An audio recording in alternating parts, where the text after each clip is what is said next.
Sometimes the people who promise to protect us are the very ones who watch us fall and say nothing.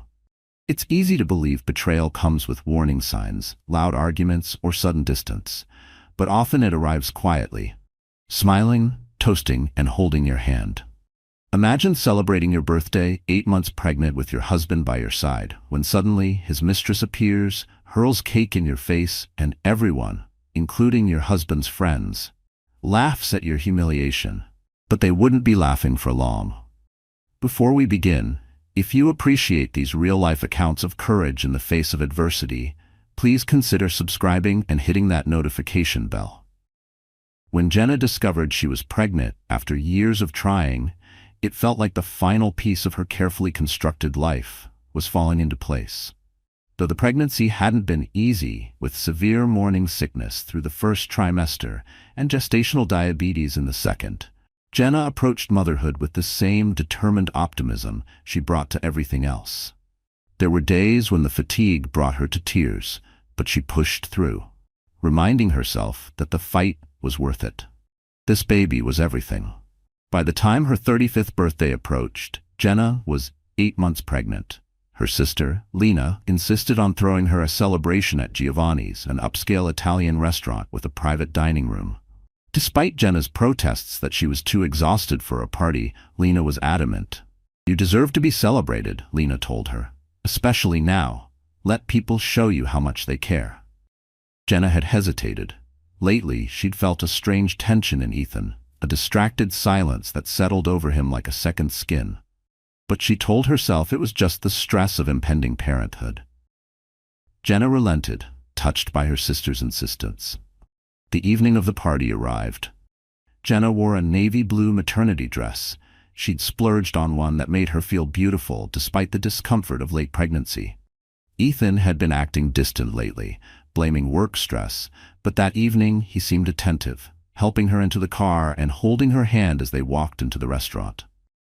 His smile was warm, but his grip felt colder than usual, almost rehearsed. The private dining room at Giovanni's had been transformed with silver and gold decorations, a "Happy Birthday Jenna" banner hanging across one wall.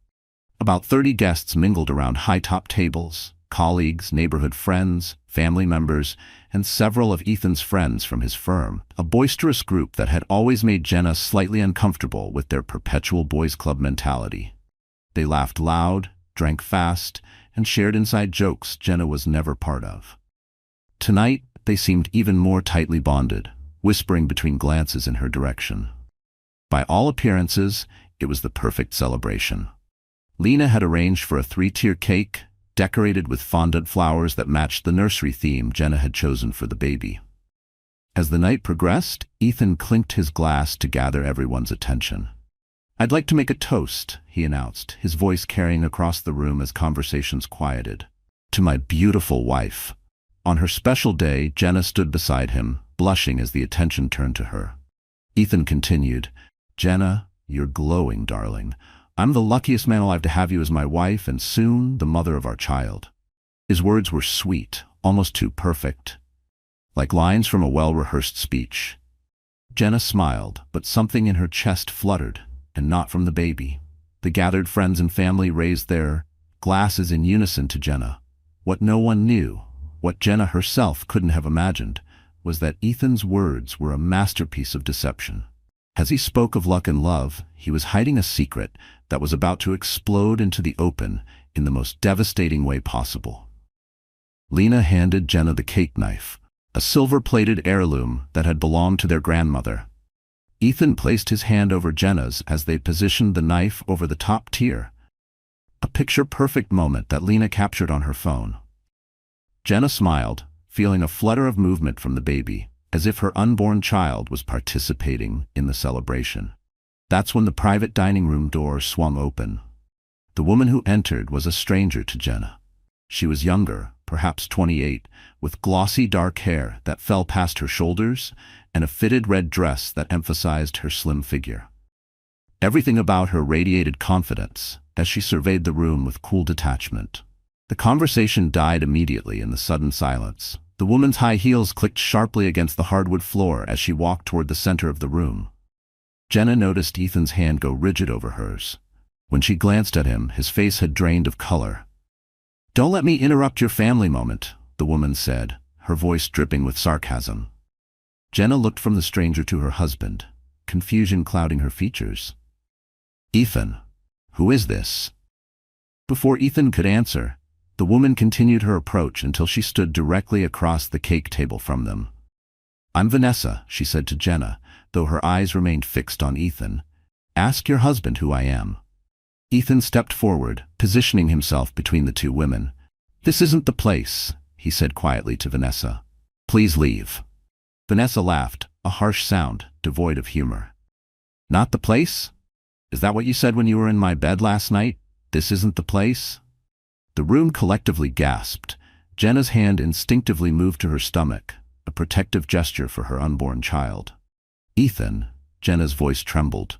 "What is she talking about?" Ethan remained frozen, offering no defense, no denial. His silence was confirmation enough. Vanessa's eyes finally shifted to Jenna, taking in her pregnant belly with obvious disdain. "He's been promising to leave you for 6 months, even after he found out about the baby," she said, her lip curling in disgust. "He said it wasn't." Jenna felt as though the floor had disappeared beneath her feet. 6 months. Their child had been conceived 8 months ago, which meant Ethan had started his affair shortly after learning he was going to be a father. The timeline clicked into place like a cruel joke. Each memory of his distant behavior suddenly recontextualized. The morning sickness, the late-night cravings, the nursery plans, and all the while, he had been elsewhere, with her. "Is this true?" Jenna asked, though she already knew the answer from Ethan's stricken expression. His silence screamed louder than words. Vanessa didn't wait for Ethan's response.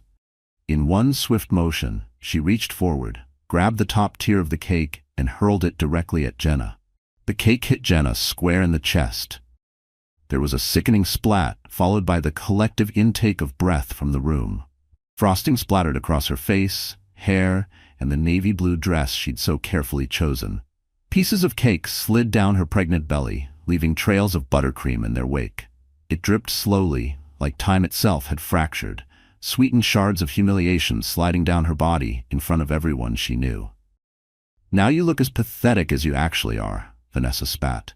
Her voice, laced with venom, echoed in the stunned silence. For 3 excruciating seconds, the room was utterly silent.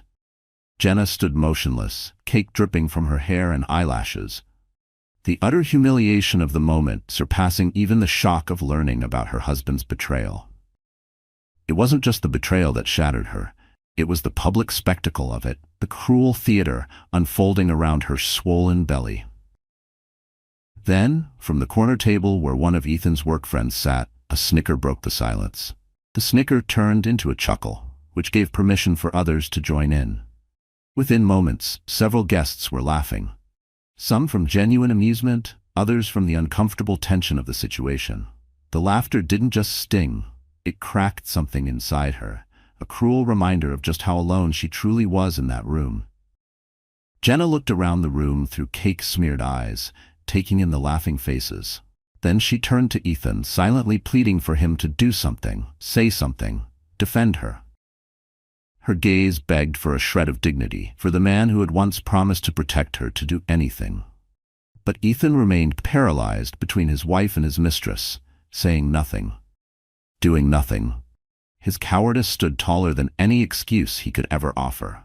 Only Lena rushed to her sister's aid, grabbing napkins from a nearby table and hurrying to Jenna's side while glaring at the laughing guests. "What is wrong with all of you?" Lena shouted, her voice cutting through the laughter. Her fury vibrated through the room, trembling with loyalty and disgust. The events that followed would occur in a terrible cascade, each moment more shocking than the last. As Lena attempted to wipe cake from her sister's face, Jenna suddenly gasped, doubling over in pain. "Something's wrong," she whispered, clutching her stomach. "The baby." The laughter died instantly. What had moments ago been mockery twisted into dread. Jenna's face contorted in pain as a dark stain appeared on her dress beneath the cake smears. Her water had broken, nearly a month before her due date. "Call an ambulance!" Lena screamed, supporting her sister as Jenna's knees buckled. Guests scrambled for phones. Ethan finally moved toward his wife. "Honey, I'm so sorry," he began. Jenna's eyes flashed with a fury that stopped him mid-sentence. "Don't touch me," she hissed through gritted teeth. By the door, Vanessa's expression had shifted from vindictive satisfaction to horror as she watched the medical emergency unfold, a consequence she clearly hadn't anticipated. Without another word, she backed out of the room and disappeared. Within minutes, paramedics arrived and rushed Jenna to St. Thomas Medical Center. As they lifted her onto the stretcher, she locked eyes with Lena. "Don't leave me," she whispered. "I won't," Lena promised, clutching her sister's hand. "Not ever." At the hospital, doctors immediately recognized the seriousness of the situation. Jenna was experiencing preterm labor, complicated by signs of placental abruption, a dangerous condition where the placenta detaches from the uterine wall before delivery. The emotional and physical stress of the public humiliation had likely triggered the complication. In the waiting room, an excruciating drama played out among the family members who had followed the ambulance. Ethan paced anxiously, his once handsome face now haggard with worry and guilt. Jenna's parents sat huddled together, her mother crying quietly while her father stared stonily ahead, refusing to acknowledge his son-in-law's presence. Lena stood apart from them all, furiously typing on her phone. When Ethan approached her, she looked up with such venom that he physically recoiled. "What are you doing?" he asked, nodding at her phone. Lena turned the screen toward him. On it was a video playing, footage she had been recording during the birthday toast and cake cutting. The video clearly showed Vanessa's entrance, her accusations, the cake throwing, and most damning of all, the laughter that followed, and Ethan's complete failure to defend his pregnant wife. "I was recording what I thought would be a sweet birthday memory," Lena said, her voice low and dangerous. "Instead, I captured exactly who you are, who your friends are, who that woman is." Ethan's face paled further. "Lena, please. I've already sent it to Jenna's lawyer," Lena cut him off. "And if anything happens to my sister or that baby, I'm sending it to every person you know." Before Ethan could respond, the doctor entered the waiting room. Everyone turned toward him, the family conflict momentarily suspended by collective concern for Jenna and her unborn child. "The stress has caused complications," the doctor explained soberly. "We're doing everything we can, but both mother and baby are in distress. We're preparing for an emergency C-section." Jenna's mother sobbed audibly. Her father finally spoke, addressing Ethan directly for the first time. "If anything happens to them, you'll answer to me." His voice trembled not with weakness, but with the tightly coiled rage of a man holding back years of disappointment, now concentrated into one terrifying moment. As the doctor left to return to Jenna, Lena turned to Ethan one final time. "This is on you," she said. "All of it." There was no yelling, no dramatics, just a calm, lethal certainty in her voice. Behind the swinging doors of the operating room, Jenna lay conscious but sedated on the surgical table as doctors worked urgently to deliver her baby. The bright lights overhead seemed to pulse in rhythm with the pain radiating through her body. She could feel the cold of the steel beneath her, the tight grip of the IVs in her arms, and a gnawing fear that clawed at the edges of her consciousness. "Blood pressure's dropping," a nurse called out. "We need to move faster." The lead surgeon responded. "Baby's showing signs of distress." The words cut through the air like scalpels, sharp and irreversible. Through the haze of medication and pain, Jenna could hear the urgency in their voices. A part of her registered that she should be terrified, but instead she felt strangely detached, as if watching events unfold from a distance. The humiliation of the birthday party seemed like a distant nightmare compared to the very real possibility of losing her child. She didn't care about the cake anymore, or the whispers, or the laughter. Just that heartbeat, her baby's, and whether it would keep beating. "Stay with us, Jenna," the anesthesiologist encouraged, noticing her fading awareness. "Your baby needs you to be strong right now." Those words pierced through Jenna's mental fog. "My baby needs me." The thought became her anchor as the medical team worked to save them both. She clenched onto it like a lifeline, as monitors beeped and machines hummed, her body numb, but her spirit screaming. In the waiting room, the tension had become unbearable. 2 hours had passed with no update. Each tick of the clock felt like a lifetime in limbo. Ethan sat alone in a corner, repeatedly calling Vanessa, who wasn't answering, while Jenna's family huddled together on the opposite side of the room. He had never looked smaller. The suit that once fit him like armor now sagged with shame. Lena had stepped out briefly to speak with Jenna's closest friend, Monica, who had just arrived at the hospital after hearing the news. "Is it true?" Monica asked, her eyes wide with disbelief. "Ethan's been cheating?" Lena nodded grimly. "For months, apparently, and the woman actually threw cake at Jenna while she's 8 months pregnant."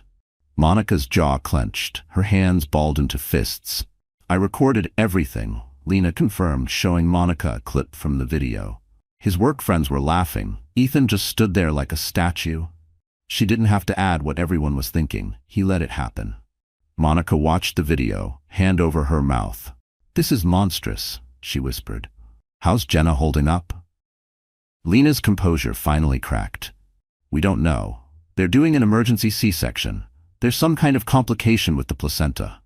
Her voice broke mid-sentence, and her shoulders shook under the weight of too many held-in tears. Monica pulled Lena into a fierce hug. "Jenna is the strongest person I know," she said firmly. "She'll get through this." But even as she said it, her eyes flicked toward the closed operating room doors, willing them to open. As they embraced, a surgeon in blue scrubs entered the waiting room.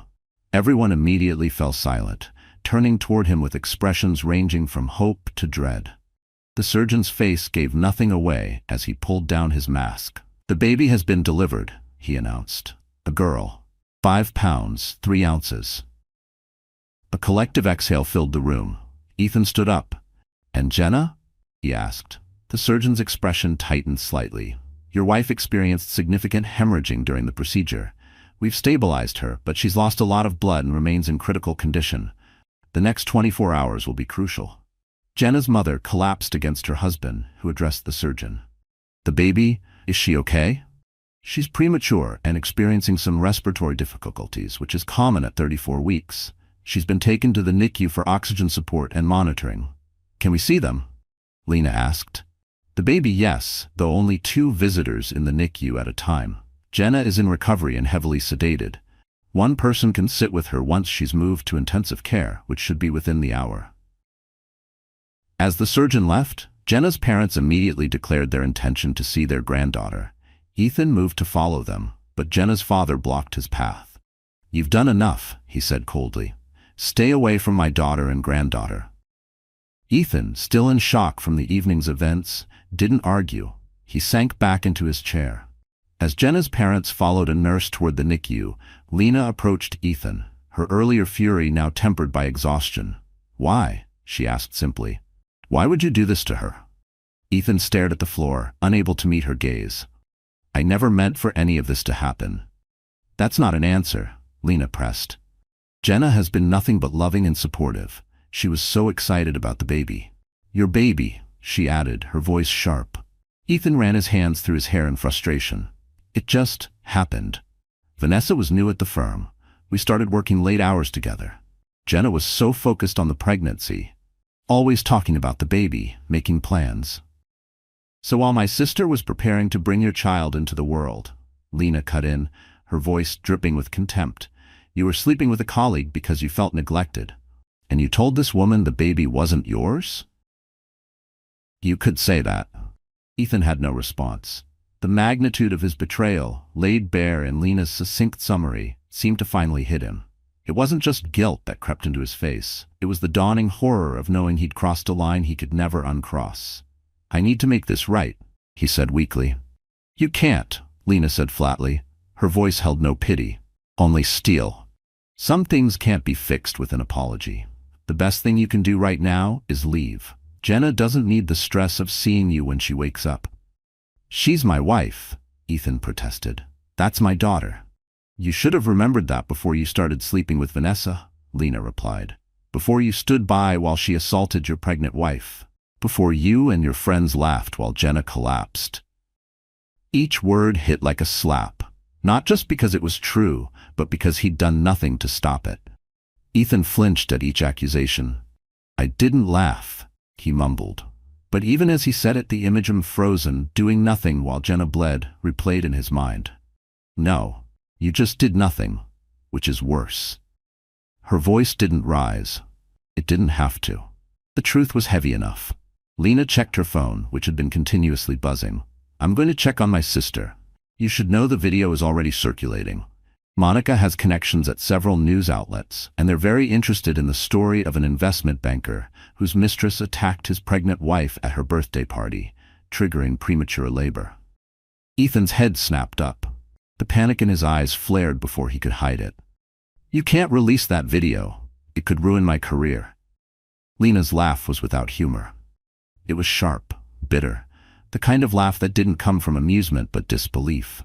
Your career? My sister almost died tonight. Your daughter is fighting for breath in the NICU, and you're worried about your job? She took a step closer, lowering her voice to a cold whisper. Everything you care about is slipping through your fingers, and you still don't get it. Without waiting for his response, Lena walked away, leaving Ethan alone, with the consequences of his actions beginning to unfold around him. The hallway felt colder now, the buzz of his phone louder, the silence of his own failure deafening. The intensive care unit was eerily quiet, except for the steady beeping of monitors. Jenna lay unconscious, her skin almost as white as the hospital sheets, multiple IVs running into her arms. Lena sat beside her, holding her sister's limp hand while scrolling through her phone with her free hand. The video had indeed gone viral, and the internet showed no mercy. In just 3 hours, it had been shared thousands of times across multiple social media platforms. News sites were picking up the story, with headlines like, Banker's mistress attacks pregnant wife, triggers emergency birth. Cake assault leads to medical crisis, husband stood by. Ethan's firm, Barclay & Walsh, was tagged in hundreds of posts, with people demanding to know whether they condone such behavior from their employees. The firm's polished PR image was crumbling under public outrage. Vanessa's identity had been quickly uncovered by internet sleuths who recognized her from the firm's website. Her social media accounts were being flooded with outraged comments. People were screenshotting her LinkedIn, resharing old Instagram captions about confidence and integrity with brutal sarcasm. Lena felt a grim satisfaction at the swift public response. Not because it would fix anything, but because, for once, justice didn't wait. While she hadn't personally sent the video to news outlets, Lena hadn't stopped Monica from doing so. Jenna would need all the support she could get in the coming days, and the court of public opinion was firmly on her side. A soft moan drew Lena's attention back to her sister. Jenna's eyelids fluttered, then slowly opened. Lena, her voice was barely audible. I'm here, Lena assured her immediately, setting down her phone. You're okay. You're in the hospital. Jenna's hand weakly moved to her stomach, now conspicuously flat beneath the hospital sheet. Panic flashed in her eyes. The baby, she whispered urgently. She's in the NICU, Lena said calmly. 5 pounds, 3 ounces. Mom and Dad are with her right now. She needs some help breathing, but the doctors say she's strong. Relief washed over Jenna's face, followed quickly by the return of awareness, the events that had led to her hospitalization. Tears filled her eyes. It wasn't a nightmare, was it? She asked. Ethan, Vanessa, they were real? Lena squeezed her sister's hand. I'm so sorry, Jenna. Jenna turned her face away, tears sliding silently down her cheeks. Everyone was laughing, she said, her voice breaking. My husband's mistress threw cake at me, and people laughed. Not everyone, Lena corrected gently, and those who did? They're facing serious consequences now. Jenna looked back at her, confusion evident through her tears. What do you mean? Lena hesitated, unsure if now was the time to explain about the viral video and the public outcry. Before she could decide, a nurse entered the room. She's awake, the nurse observed with a warm smile. That's wonderful. How are you feeling, Jenna? Like I've been hit by a truck, Jenna admitted weakly. That's to be expected after what you've been through. Your doctor will be in shortly to explain everything. In the meantime, there's someone who would like to meet her mama, if you're feeling up to it. As the nurse spoke, another staff member wheeled in a clear bassinet containing a tiny bundle wrapped in a pink blanket. Despite her exhaustion and pain, Jenna immediately tried to sit up. Careful, the nurse cautioned, adjusting the bed to a slight incline. You have a fresh incision to protect. With practiced efficiency, the nurse lifted the tiny baby from the bassinet and gently placed her on Jenna's chest, arranging the tubes and wires that connected the newborn to a portable monitor. "She still needs oxygen support," the nurse explained, "so she can only stay for a few minutes. But skin-to-skin contact is beneficial for both of you." Jenna gazed down at her daughter's face, in wonder. Despite the trauma of her birth, despite the betrayal that had preceded it, the connection was immediate and overwhelming. The baby's eyes were closed, her tiny features perfect in miniature, a cap of dark hair peeking out from under the hospital beanie. "Hello, little one," Jenna whispered, her tears now falling for an entirely different reason. "I'm your mom." Lena watched the moment with a lump in her throat. In the midst of catastrophe, this small miracle somehow made everything else recede in importance. "Have you thought of a name?" the nurse asked, checking the baby's monitors. Jenna nodded slowly, her eyes never leaving her daughter's face. "Sophia," she said softly. "It means wisdom." As Jenna bonded with her newborn daughter, Ethan was facing a very different kind of reality in the hospital parking lot. His phone had been exploding with notifications, calls from his boss, texts from colleagues, emails from clients who had seen the video. His parents had left 3 voicemails, each more distressed than the last. Vanessa had finally returned his calls, but only to inform him that she had been placed on administrative leave pending an investigation by the firm's HR department. She blamed him entirely, claiming he had misled her about the state of his marriage. "You told me she knew we were seeing each other," Vanessa had sobbed into the phone. "You said you were separated, in all but name. Now I'm being called a homewrecker and getting death threats online." Ethan had no comfort to offer her. The magnitude of what they had done, what he had done, was finally sinking in. He had betrayed his pregnant wife, lied to his mistress about the state of his marriage, and when the moment of truth arrived, he had stood frozen, protecting neither woman. His phone rang again. It was his boss. With resignation, Ethan answered. "Ethan, I need you in my office tomorrow morning at 8 a.m. sharp," the senior partner said without preamble. "The executive committee is convening an emergency meeting regarding your situation." "I understand," Ethan replied numbly.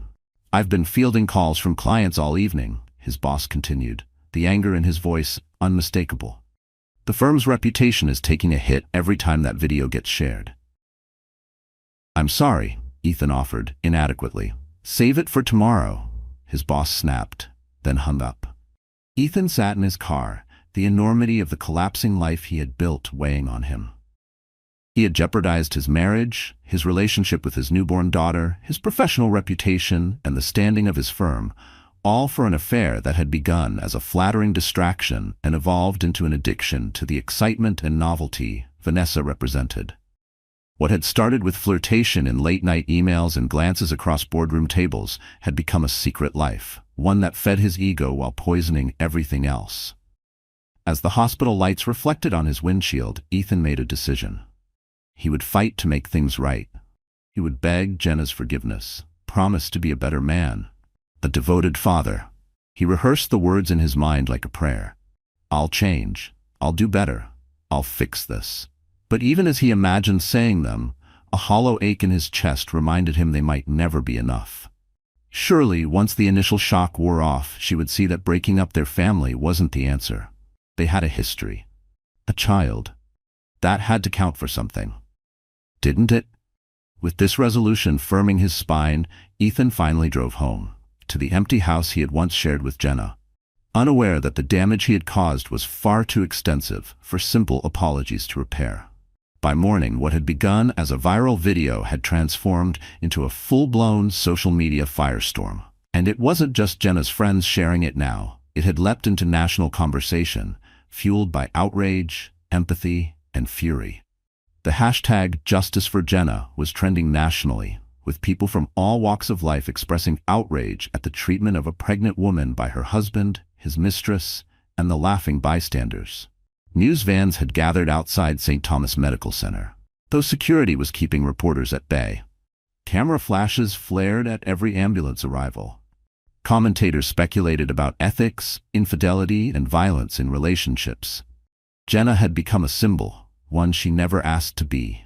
Ethan's investment firm, Barclay and Walsh, had issued a terse statement saying they were investigating the matter internally and did not condone the behavior depicted in the video.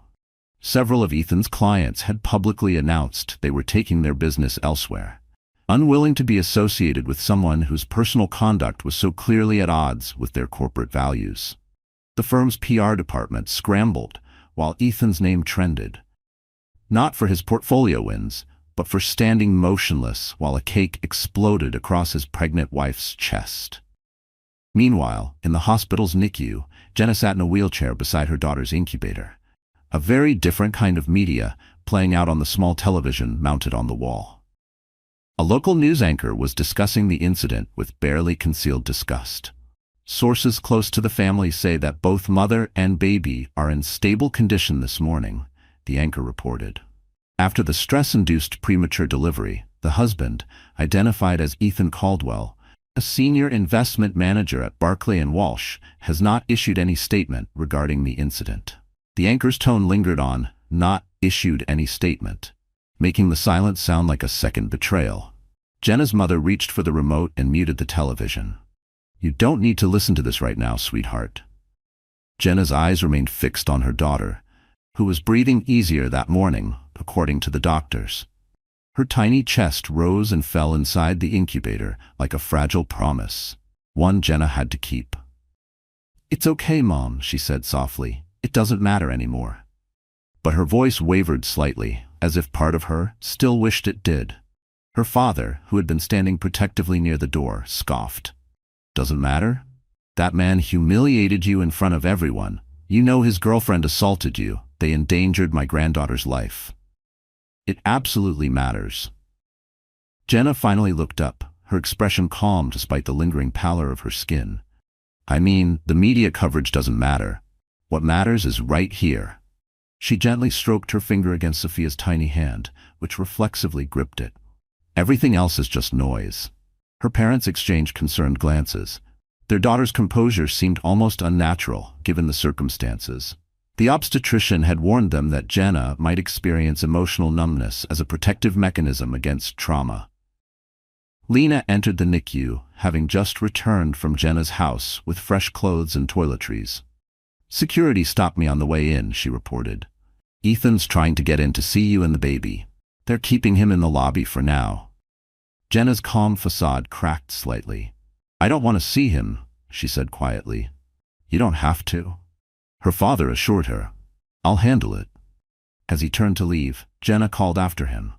"Dad, no scenes, please. I just want him to go away." Her father nodded reluctantly, then went to intercept his son-in-law in the hospital lobby. Ethan sat stiffly on an uncomfortable plastic chair, a small teddy bear clutched in his hands. He had come directly from his morning meeting at the firm, where he had been placed on indefinite leave pending a full investigation. His colleagues had averted their eyes as he cleaned out his desk.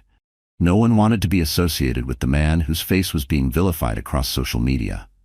When he saw Jenna's father approaching, Ethan stood quickly, hope flashing across his haggard features.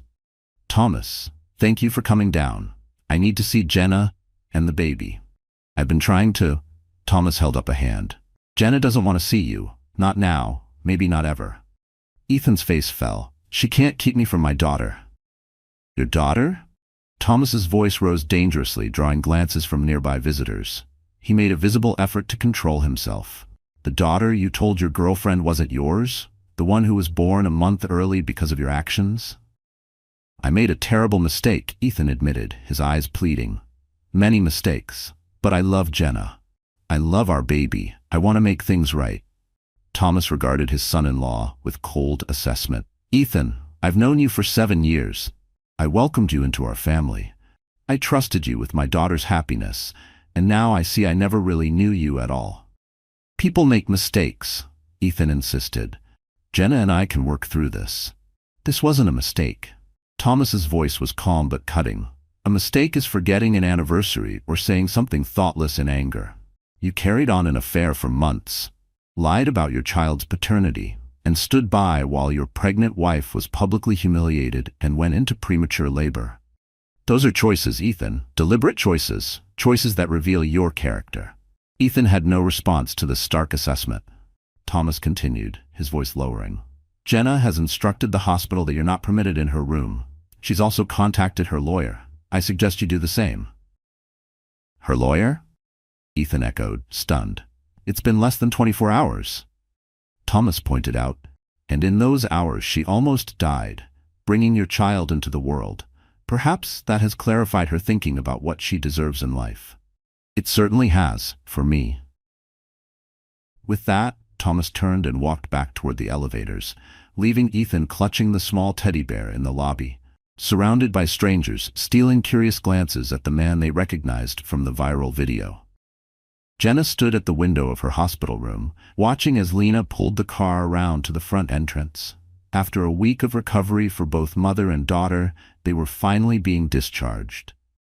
Sophia, though still smaller than average, had demonstrated remarkable resilience, quickly graduating from oxygen support to breathing on her own.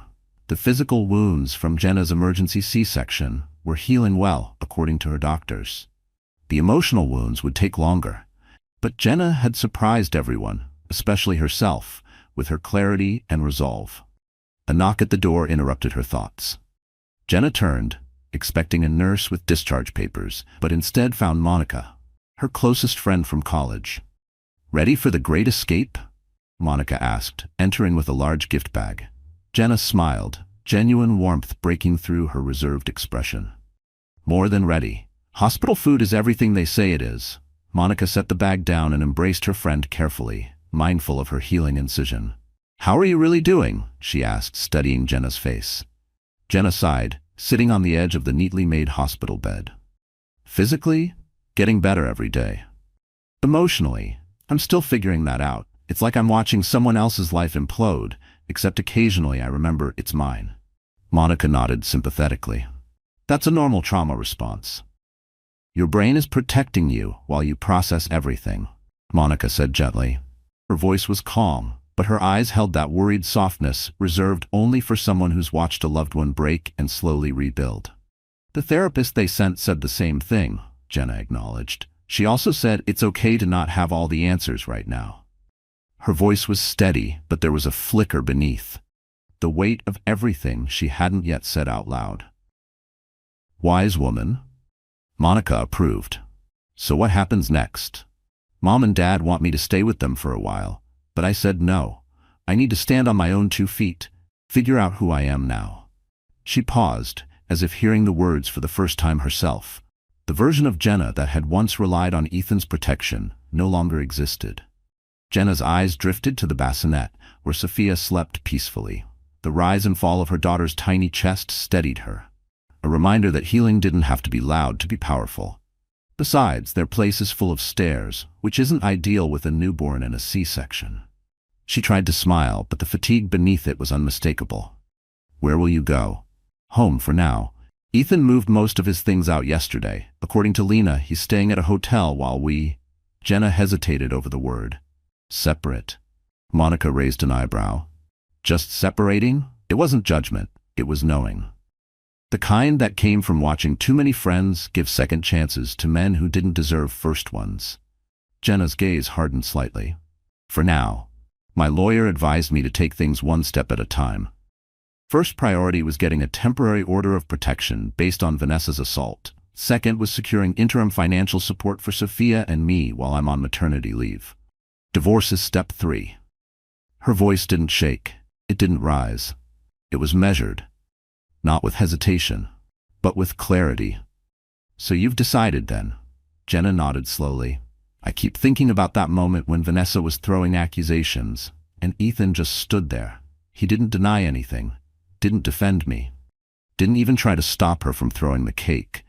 If he couldn't protect me, then how could I ever trust him to protect Sophia?" The memory still burned, not because of what Vanessa had said, but because of Ethan's silence. His stillness had spoken louder than betrayal ever could.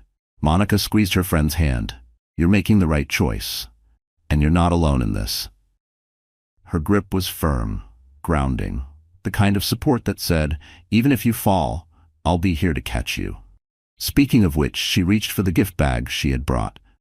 "This is from everyone at the office. We took up a collection." Jenna opened the bag to find a portable bassinet, several packages of newborn diapers, and an envelope. Inside the envelope was a card signed by dozens of her colleagues and a substantial gift card to a baby supply store. Each signature felt like a thread in a net she hadn't realized had been there all along. Tears filled Jenna's eyes. "This is so generous." "That's not all," Monica continued.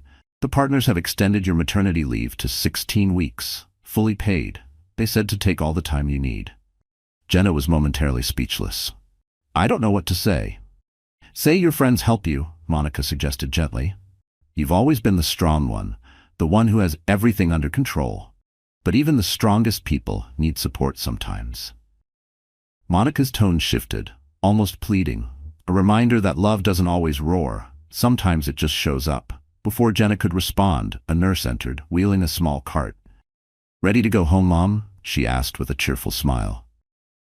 She asked cheerfully, "Just need your signature on these discharge papers, and you and little Sophia are free to go."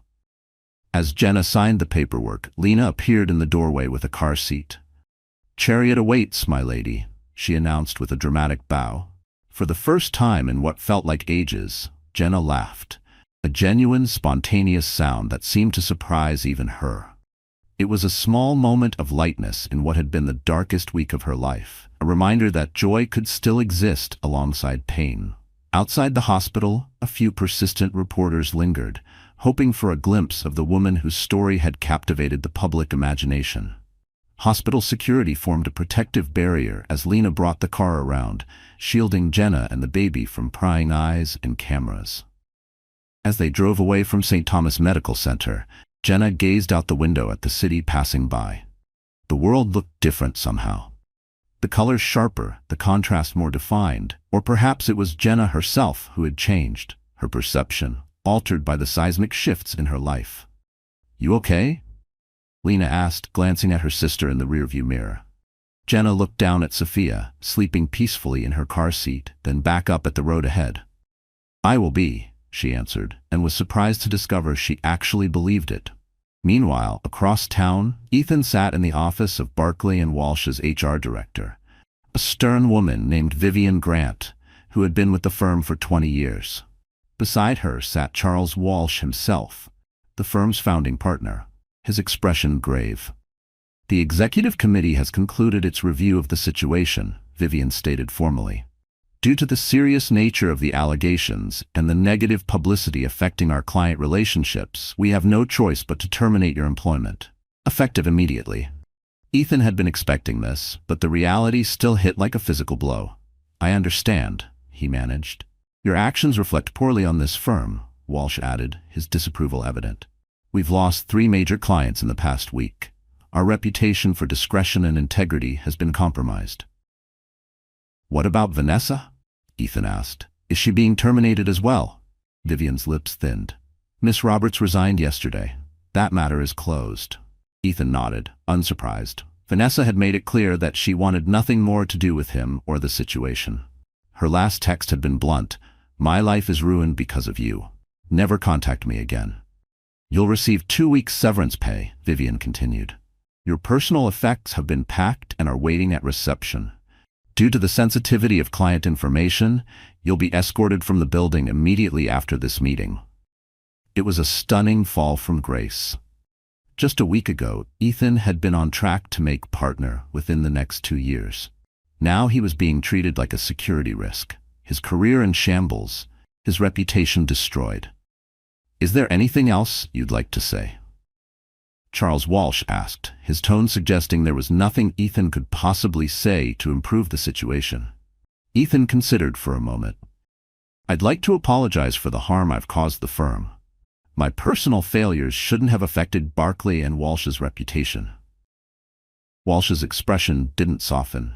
"Perhaps you should have considered that before conducting an inappropriate workplace relationship and allowing it to become a public spectacle."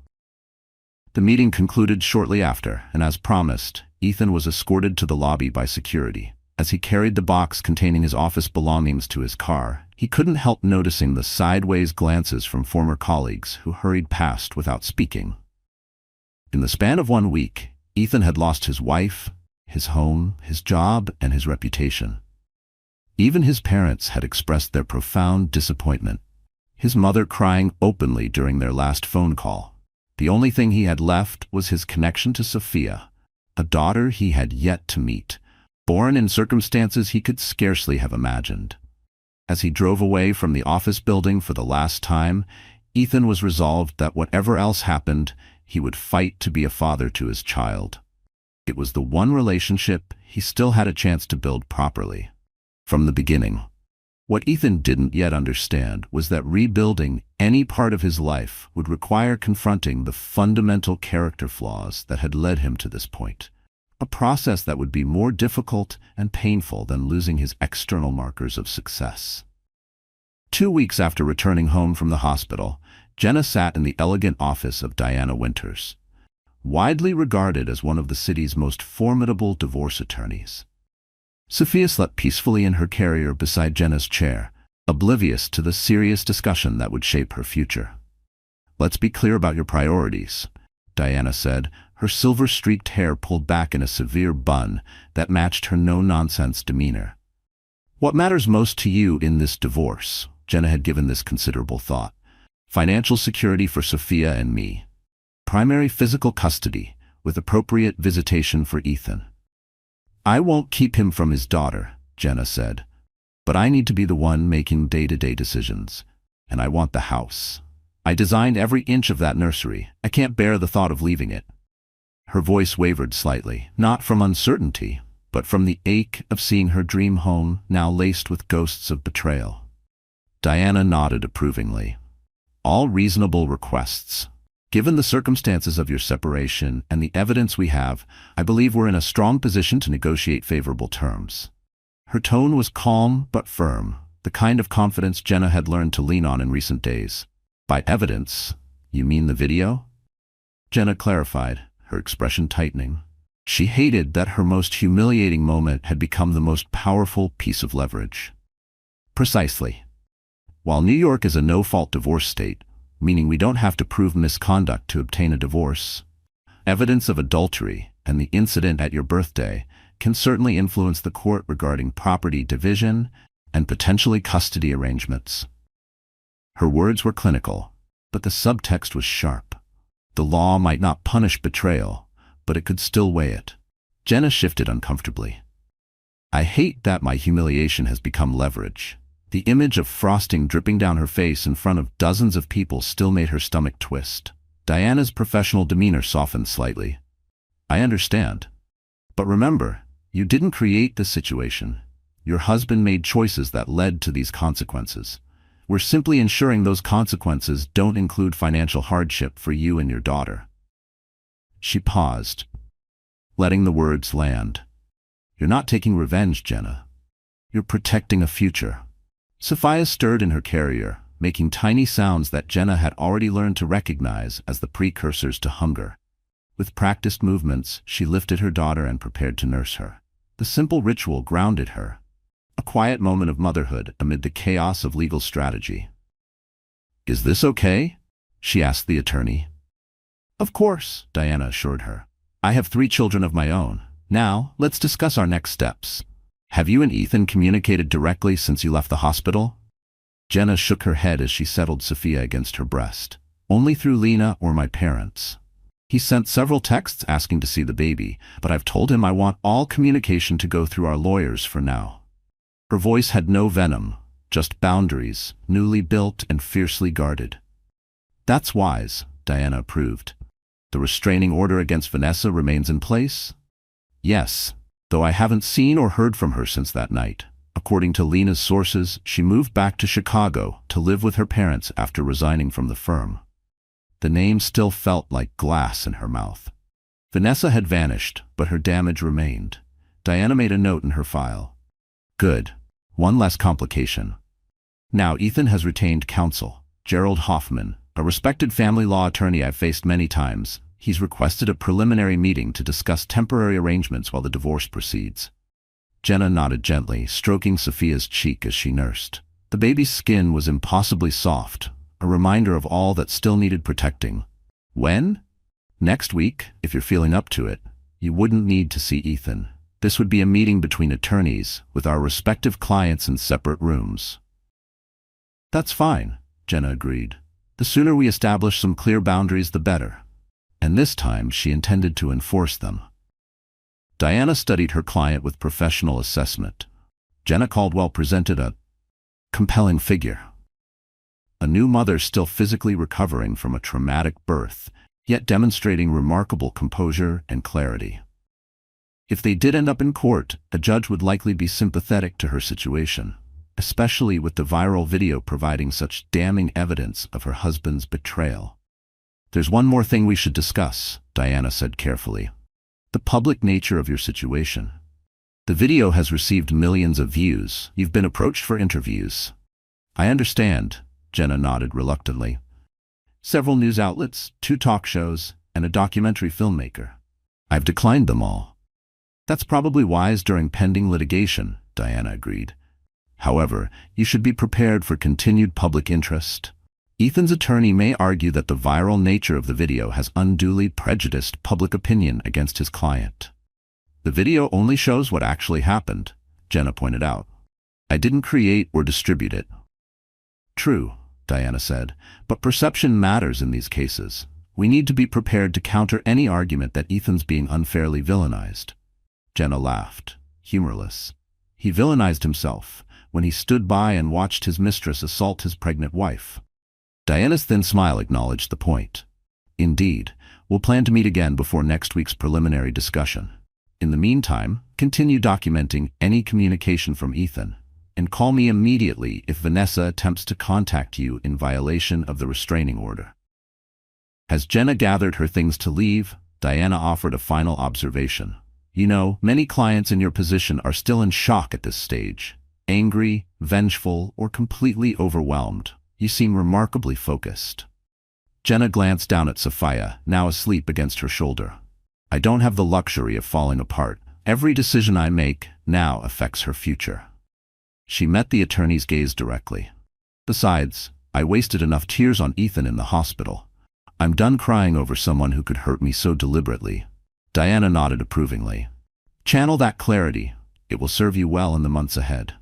Across town, Ethan sat in a considerably less imposing office, facing his own attorney. Gerald Hoffman was in his 60s, with the patient demeanor of someone who had seen every possible manifestation of marital discord over his 40-year career. The preliminary meeting is set for next Wednesday, Gerald informed him. Diana Winters is tough but fair. She'll come in with specific demands regarding temporary support and custody arrangements while the divorce proceeds. He adjusted his glasses as he spoke, his tone professional, but with an edge that suggested even he knew this wouldn't be an easy negotiation. Ethan leaned forward anxiously. Will Jenna be there? I need to talk to her. Make her understand that. His voice cracked slightly, the desperation bleeding through despite his best efforts to sound composed. Gerald held up a hand. No, you won't see Jenna. This is a meeting between attorneys with clients in separate rooms, specifically to avoid direct confrontation at this emotional stage. And Ethan, I have to be frank with you. Your position is not strong. He didn't sugarcoat it. There wasn't time for illusions anymore. Ethan's shoulders slumped. Because of the video? Partially, yes. The video presents compelling evidence of both infidelity and behavior that endangered your wife and child. But more broadly, your actions have created a narrative that's difficult to counter. Gerald leaned in, speaking more quietly now. You didn't just cheat. You allowed chaos to unfold around a pregnant woman you swore to protect in front of an audience. And the internet never forgets.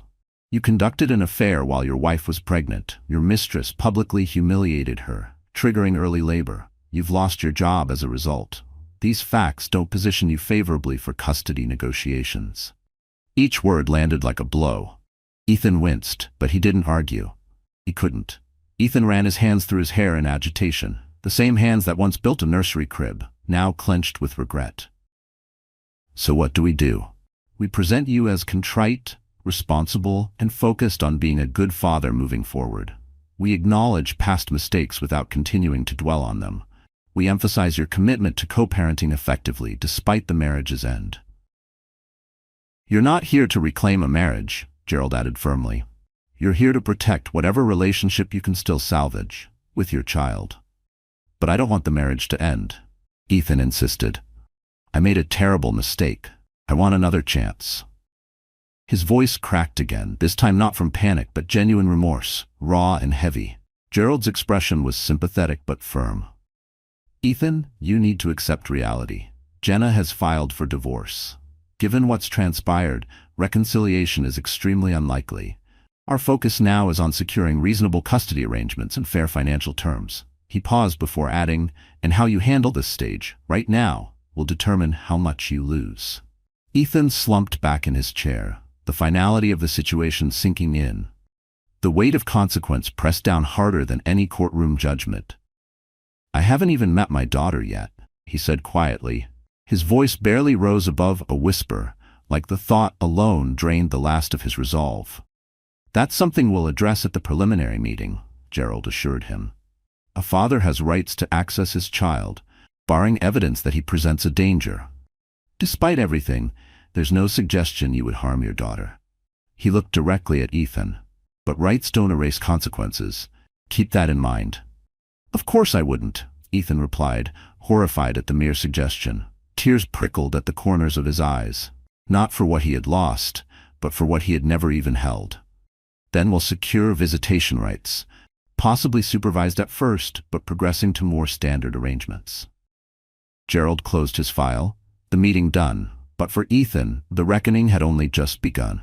As you demonstrate responsible parenting, Gerald consulted his notes. Now, regarding finances, you're currently unemployed, correct? Ethan nodded glumly. I have some interviews lined up, but firms in my sector are hesitant because of the publicity. That complicates support calculations, Gerald mused. We need to argue that any temporary support order should be based on your realistic earning capacity in the current circumstances, not your previous salary. I'll pay whatever I need to for Sophia, Ethan said quickly. I don't want Jenna to think I'm trying to shirk my responsibilities. Gerald noted this with approval. That's the right attitude. We'll aim for arrangements that are fair to all parties while you rebuild your career. As Ethan left his attorney's office, his phone buzzed with a text from his mother.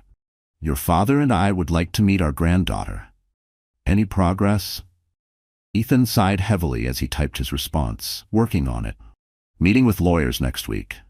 The truth was that Ethan had never felt more powerless in his adult life.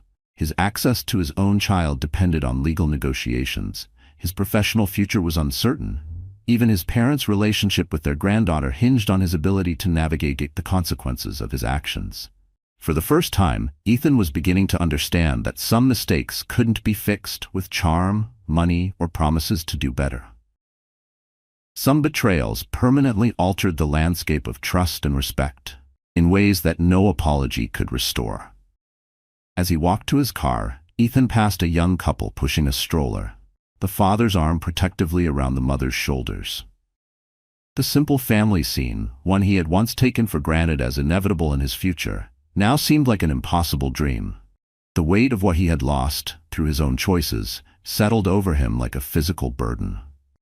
The law offices of Winters and Associates occupied the 15th floor of a downtown high-rise, with sweeping views of the city. In a conference room at the east end of the floor, Diana Winters and Gerald Hoffman sat across from each other, surrounded by legal pads and documents. Their clients waited in separate rooms, Jenna in Diana's office, with Lena keeping her company, Ethan in a smaller conference room, accompanied by his father. Let's begin with the most pressing matters, Diana suggested, her tone businesslike. Temporary custody and support. While the divorce proceeds, Gerald nodded. My client is requesting regular visitation with his daughter. He proposes initially supervised visits, progressing to unsupervised day visits as appropriate. Diana consulted her notes. My client is amenable to supervised visitation, twice weekly for 2 hours, to take place at Jenna's home with her sister present as the supervisor. That's quite restrictive, Gerald observed. Ethan is Sophia's father. There's no allegation he would harm the child. There is, however, significant evidence that he exercised poor judgment that endangered both mother and child, Diana countered smoothly. Jenna's priority is establishing a stable routine for a newborn who has already experienced medical challenges. Mr. Caldwell has yet to demonstrate his commitment to Sophia's well-being. Gerald frowned. How can he demonstrate commitment if he's barely allowed to see his child? By accepting initially conservative arrangements and building from there, Diana replied. This is a temporary agreement while the divorce proceeds, not the final custody determination. If your client demonstrates reliability and good judgment during supervised visits, we can revisit the terms in 60 days. Gerald made a note. I'll discuss it with my client. He moved on to the next issue. Regarding temporary support, we need to address Mr. Caldwell's current employment situation. Indeed, Diana acknowledged. While Mr. Caldwell's actions resulted in his termination, my client recognizes that it's in Sophia's best interest for her father to rebuild his career. We propose temporary support based on 75% of his previous salary for a period of 3 months, after which we would reassess based on his employment status at that time. Gerald raised his eyebrows. That's more reasonable than I expected. Diana's smile was thin. Miss Caldwell is focused on long-term stability, not short-term punishment. She recognizes that her daughter benefits from having a financially secure father.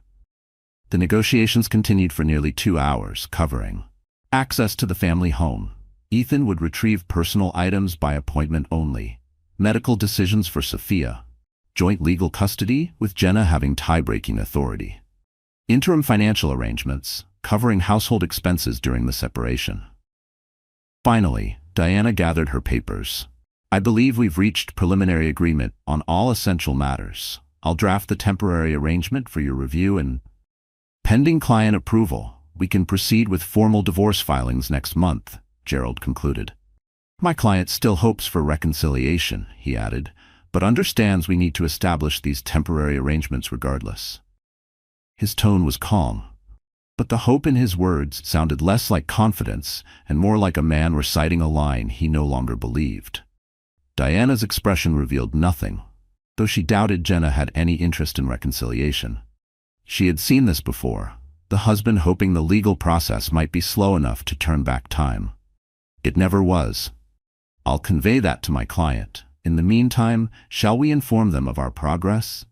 In Diana's office, Jenna sat stiffly on a leather sofa, trying to focus on Sophia sleeping in her carrier, rather than the anxiety churning in her stomach.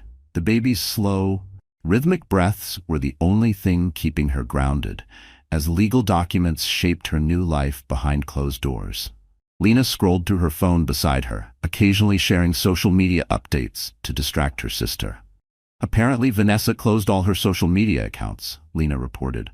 Her voice was tinged with satisfaction, though she didn't smile. Smart move, considering the death threats. Jenna winced. I don't condone that. As much as I hate what she did, threatening violence isn't the answer. Her words were soft but firm, a quiet reminder that dignity didn't have to disappear just because trust had. You're a better person than me, Lena muttered. I'd be fine with her experiencing some consequences.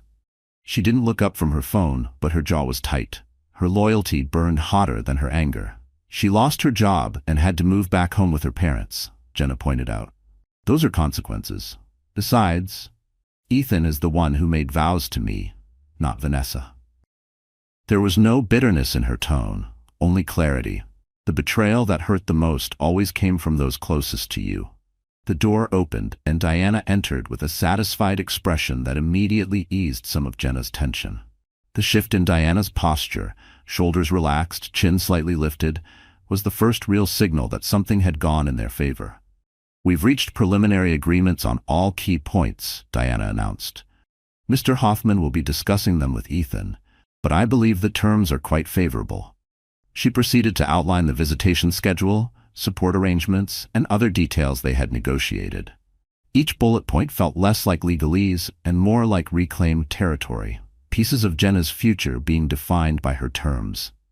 Jenna listened carefully, nodding as each point was explained. No more silence. No more waiting.